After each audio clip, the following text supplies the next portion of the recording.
Қанша? 11 миллион? Әрине. Ай, 35-тегі қатырға... 35-тегі қызға 11 миллион деген масқара ғой. Мен 11 миллионға Лиза, мен өзіме бір қатын, балама бір қатын алмайым ба? Маған да біреуін алып берші. Алам ғой енді. Жоқ, Амангүл 11 миллион нағысылерге обалмы. Сен маған айтпай, чанган алайын деп атқан жоқсың ба? Құда, 5 дипломмен 11 миллион мен ойлаймын аз деп. Таза бағасы ғой. Тем более поварға беріп жатырмыз. Іші құныққан екенсіз құдағай. Ай, құныққан бес, мен ойлап отыр. Жаным, менің жаным. 11 миллион кредитіміз бар екен Қанатқа айтпақшы чанган біздің. алып берем ғой ертең. Ау. Қанатқа чанган алып бермеймін ба?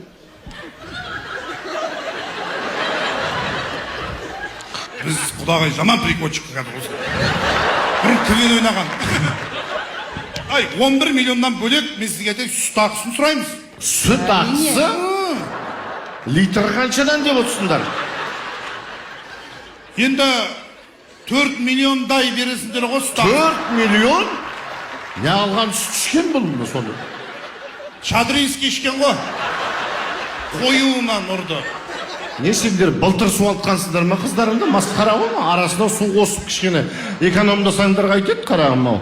Ай, 15 миллион домалақтап берсең, болды, қыз сіздікі. Бұда 15 миллион на жерге кеп қойсаң, Амангүлмен қосып берем саған. Ойбай, Лиза, біздер қарттар үйіне ашайық деп жатырмыз. Ана не болып кетті? Келініміз 35-те, құдағайымыз келейін деп жатыр. Келісеміз ғой. Келісеміз? Налар уже мініп алды ғой біздің үстімізге. Енді не де болса құрсыншы енді, балалар жарасып жатыр ғой енді. Қыз теңін тауып, ұлымыз ғашық болды. Бірақ менің Лизам өте текті жердің қызы. Біздікі де. Қара. Енді былай істейік.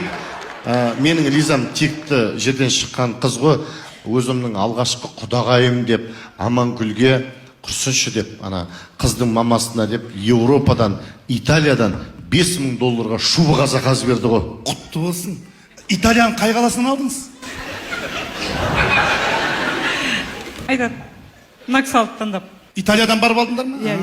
Италияның астанасы Париж бес? Жоқ, Пекин. Пекин, Рұқсат болса, құдағайларыңыз, Лиза құдағайларыңыз, Амангүл құдағайға ішін алшайш, құрғыр неғыр жүрсін, тіпті пакетін. $5000 шапаны, шубасы өзі $5000. Шабала құрмет, қошемет.